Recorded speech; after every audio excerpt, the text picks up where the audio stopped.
and we get to find out what's going on there with our friends at Fort Wayne Football Club. And hanging out with us, Oliver Gage, the sporting director. Oliver, it is great to see you. Thanks for dropping by the morning show. Good to see you, John. How's it going? You tell me. You're the one trying to build this bad boy. What's it been like for you so far? Unsurprisingly, I'm going to say busy. Signing 20, 25 guys in an off season instead of the standard 6 or 7. It's a lot of work, USL is an interesting kind of layer of the soccer pyramid, right? Where the very, very top leagues, there's so few profiles that are appropriate for the league level. It's an instant filter, right? But as you start going down the pyramid a little bit, the volume of players that you can potentially assess just explodes. So the NCAA is a really common market for USL clubs. You got 300 teams in the NCAA, and obviously not every player in the NCAA is appropriate, but like there's so many that are potentially USL quality guys. And then you look at the rest of the world and MLS Next and MLS dropouts and stuff like that. It's a very big player pool to try and somehow navigate. What attracted you to this particular gig in particular? I know your relationship with DeMarcus dates back to the time in Houston, but specifically what attracted you to want to do this in Fort Wayne? Yeah, it's funny. People look at my crossover with DeMarcus in Houston and probably think like, oh, he hired his buddy or whatever from back then. I always kind of tell this story like I didn't even know it was still DeMarcus's phone number when I texted him about the job. We haven't not like we weren't friends, but we didn't really talk at all in between me leaving Houston and about a month before I was hired at Fort Wayne. So I kind of reached out to them when I saw the opportunity.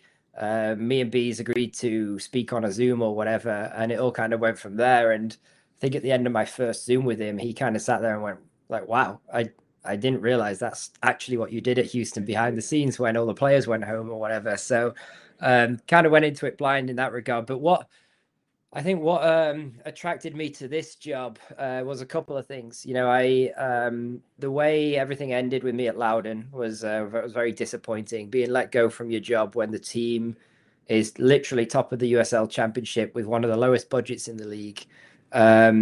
Having never played a playoff game in their history, being let go for reasons that were absolutely not kind of anything to do with job performance is hard, especially when you got a young family. So I was looking for a project with probably trying to say it without saying it, with a bit more integrity, to be quite honest. I'm looking for a little bit more security in the ownership group. And you look at the Fort Wayne project, you have DeMarcus Beasley, Hall of Famer, probably the most recognizable name in US soccer history in terms of what they've gone and done abroad and stuff. He's building a football club in his hometown, a pro football club. And then you have Mark Music, the other kind of majority owner, again, somebody from Fort Wayne who's building a 9,000 seating stadium in his hometown. So this is legacy for the two owners. This isn't a team that's renting a baseball stadium and, seeing where it goes and potentially could fold in 2 years and some of the worst parts of the USL. This is a project that's here to stick around for the long term. And you got two guys that are in it that are extremely passionate about their hometown. And so an awful lot of the somewhat risky aspects of working in the USL are not existent in Fort Wayne. And for me, when you've got two guys that are this passionate about getting it right, I think we're going to mess some stuff up in the short term. We're an expansion team. You're not going to bat 1,000 and get everything right in year one. But I think decisions will be made here for the right reasons, and that's kind of what's at the core of what I want to do with my next project in football. Yeah, when we were covering, this will be like a paragraph before we move forward. When we were discussing on the morning show with our USL specific pundits and experts about what was going on with Loudoun, with you and with Ryan and lack of investment, all these kinds of things. Yeah, we were sitting there and we were raising the people's eyebrow with everything that was going on there at Segra and everything that you guys were trying to do, despite everything that was put in front of you. So kudos for surviving that, first and foremost. my next thing for you is, with your resume before Loudon, it was the Canadian Premier League. And so that was something that was new and trying to establish its own identity in the other places that you've been. Have you always thought of yourself as a builder when it comes to being in these situations, young franchises, trying to sit there and build them and, have them be there and be that legacy for the futures? Have you always thought of yourself as that way? Yeah, a little bit, I think, and I'm not sure it's necessarily like legacy driven. I think certain people have got different skill sets, right? And I think I'm quite good at setting things in place, like structures in place that hopefully last. And, I was the first ever analyst in college soccer back in the day. I built an analysis department at the University of Virginia, right? And then I went to Houston. They'd never had an analyst before. There was like 3 analysts in the whole MLS when I joined Houston. Same thing, Canadian Premier League, brand new league. Yeah, like bit of a blank slate. So I think I kind of just resonate towards blank slate type projects, and I think, Loudon was a bit of a weird one because it was definitely like kind of like turning around a ship versus building it from scratch. But it was almost blank slate-ish in the sense that like you're not trying to turn around existing infrastructure. There is no infrastructure. So it's an existing club, but you didn't have anything to try and change that had existed from previous years because there wasn't anything, Segra's like a shell, modular stadium. It's where you train as well. There was very little kind of continuation in staff and players and stuff. So there wasn't necessarily all this existing culture and things that you have to try and turn around that you get a lot of places when you come in. So that again was almost like a kind of infrastructure building job, and that's what I was hired to kind of do. And the way things happened at the club behind the scenes just didn't really pan out the way they were planned to, or at least I was told that they were planned to, when I accepted the Loudon job. So yeah, I think I'm kind of suited to that sort of a project. What have you learned about Fort Wayne? What does soccer mean to that area? What is the footprint like? What's the response been in the community? Do you get to go down the corner to the convenience store, to the grocery store in your neighborhood? Do they recognize you? Are you handing out index cards with the standard responses of yes, no, answer question 1, yes, we're excited, those kinds of things? What have you learned about Fort Wayne with your time there? Oh, what I've learned is head coach Mike Avery is much more famous than anybody else around here. I was actually I went and got lunch with him yesterday at a local sub shop or whatever, and someone recognized him and asked him first, and they spoke for like 5 minutes. And I think the guy had asked if he could get him some free tickets or something. And I'm stood next to him. No one knows who I am here, which is great. Like no one generally knows who the director of soccer or sporting director, whatever. It's like I'm not on the TV cameras. I'm not in the front of everything. So and that's good. Mike's better looking than me as well, so it works well. But yeah, I'm certainly not famous, and I don't plan on being famous in Fort Wayne. But yeah, DeMarcus Beasley and Mike Avery, they're celebrities around here. When it comes to the footprint and what the sport means to that section of Indiana, what's the feedback that you have garnered about what football means there in that part of Indiana? Yeah, they're super passionate, probably more passionate than I realized. So I'd never been to a Fort Wayne game when I took the job, obviously in the process of applying and whatever, I started doing my research, and I kind of saw the stadium solution at the time and stuff. And then when I accepted the job and came here and experienced some of the USL 2 games this summer, I was quietly surprised about how passionate the supporter base was, B, how many of them there were. Like for a USL 2 team, they were drawing like 2,000, 2,500, 3,000 fans at St. Francis University at the stadium there. And I kind of thought like, wow, this is a club that's ready, this is a club that's ready to take it to the next level. Now, it might not be, like a Portland Hearts of Pine where they could probably sell that stadium 10 times over, or like Ann Arbor or anything, but there's an undercurrent of a fan base here, and the club's been building it for 4 or 5 years. It's not a brand new expansion club that literally has never kicked a ball of soccer. like some other expansion clubs, it's a USL2 team that's transitioning to the pros. So there's a little bit more there than I think some other expansion teams. When it comes to roster assembly, I would hope that you either have unlimited Zoom, amazing WhatsApp capabilities on your phone, or that you have international minutes that you can sit there and just, figure it all out. What has the process been like for you to assemble this roster? How far flung has it gotten when it comes to bringing talent in? How has your phone blown up? What has the process been like in getting this roster together?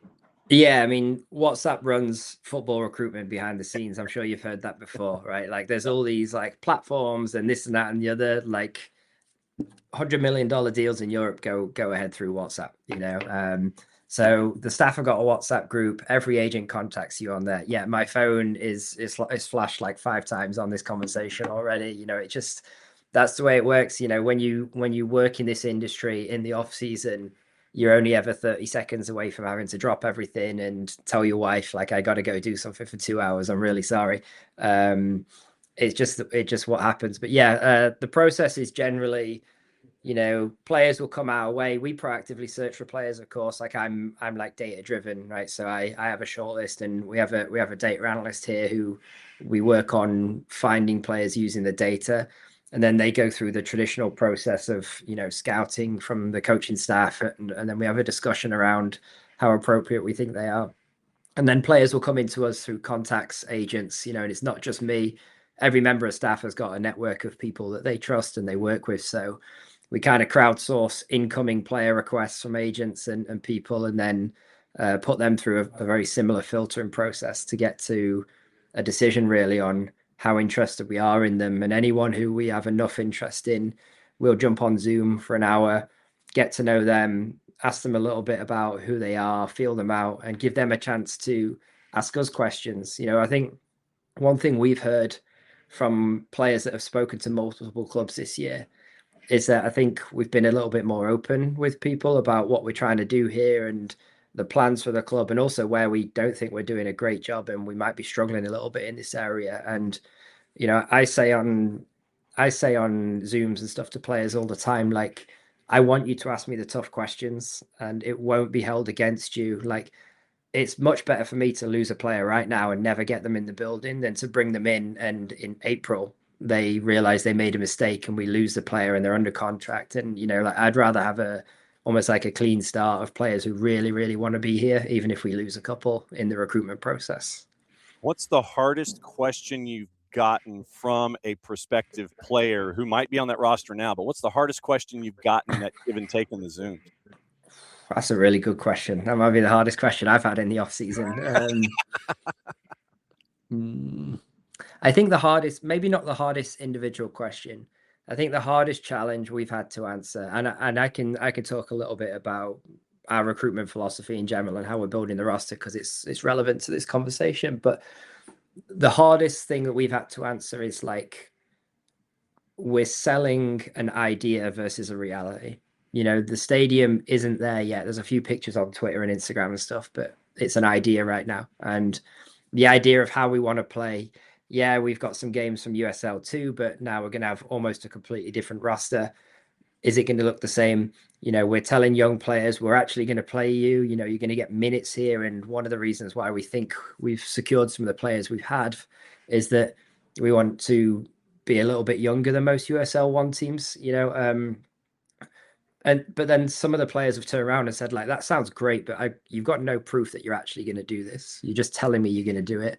And it's really easy to tell someone you're going to do it if it ticks the box that you think they want to hear to get them in the door, right? So, and that's true, and the reality is there's no hiding from that. You just have to say, like, you're absolutely right. What can we do to convince you that we're real about this? So they're generally good questions, and I kind of like that when you get challenged because it shows the guy's kind of switched on and gets it a little bit. So when you are, when you're having these conversations, you mentioned that you're data driven. And I know that you have your parameters, you sit there and it's like, okay, this, and this is what I'm looking at. How do you, in a data driven approach, measure intangibles like heart, desire, drive, those kinds of things? How do you mesh what data doesn't give you with what you find out from the outside of data? Yeah, it's an interesting one because I find it hard sometimes to understand what intangibles do that doesn't show up in the data if you know how to use data appropriately. So let's just take some of the things you said there, like heart and desire and whatever. The assumption is that if someone's got desire and heart and whatever, that's eventually going to have a benefit on the pitch, which is why you sign them, right? If it has a benefit on the pitch, the guy should be making more tackles, setting up more goals, scoring more goals, doing something that you can say is a benefit to your team. So if a guy's got more heart and desire, you're assuming there's probably some defensive ability there that some other players don't have. Well, that shows up somewhere on the stat sheet. And even if you can say like, well, it's just so many little things that, he's just a winner. Okay, well, you can reverse engineer it and say like, when he's on the pitch, does his team play better and win more games than when he's off the pitch? So there are some very, very unique cases where there might not be something you can measure, but I don't necessarily believe that there's that many unmeasurables in soccer. Because, and the reason that I ask that is because I know that, and you mentioned it, that you don't get that second chance to do something the first time.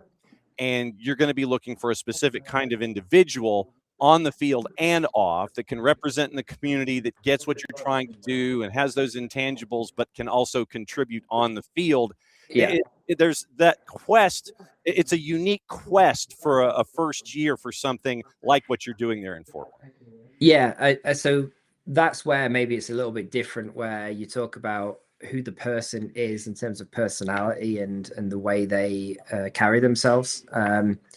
I think there's super passionate, super, like you said, winners, as you want to call it, or, people that are super, full of all the things that you want in a player on the pitch that can be the wrong person off the pitch as well.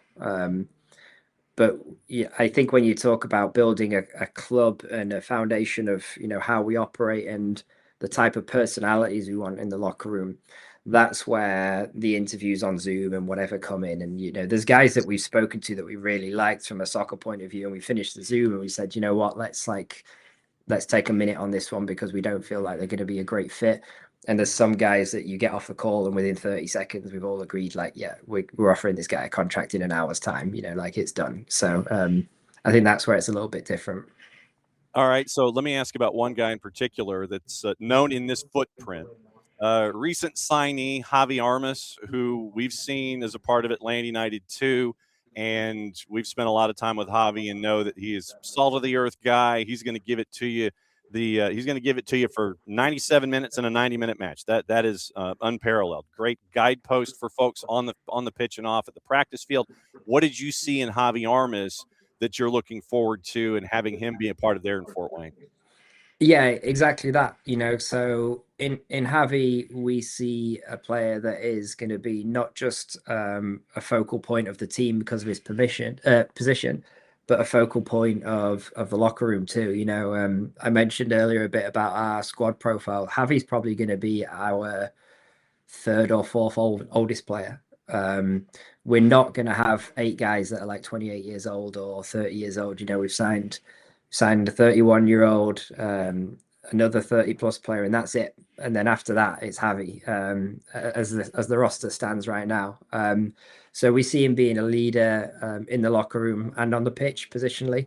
He's great on the ball. And I mentioned earlier about everybody's network. Like we've got connections in the pro game, in the college game, all over the place. And every single person we spoke to about Javi said, like, go get him. Like, don't overthink it. Just go get him. He's great.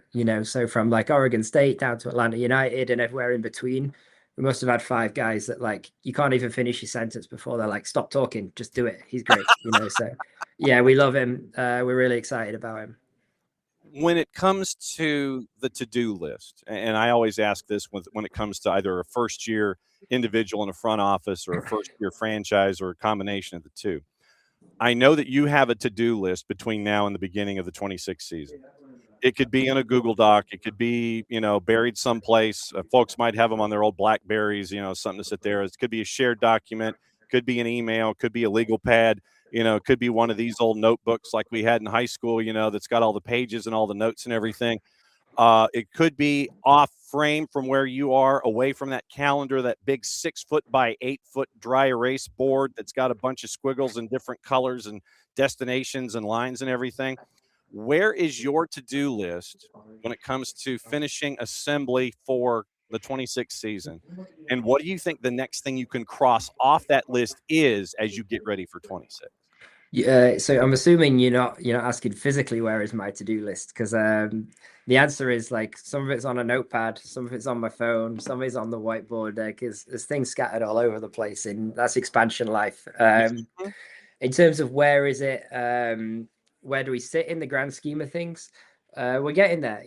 I think we're probably a little bit ahead of where most teams are in terms of roster construction. So we've got, I think, 9 players announced. We've got a few more signed. So we're on like 14, 15 players now. We're in a pretty good spot there. I think we got more players signed than some other teams. We have all the players are arriving today, tomorrow, over the weekend, ready for a Monday start. So we got physicals today and medicals and some other stuff. And then as the guys come in dribs and drabs, we catch them up. So things are starting to happen here.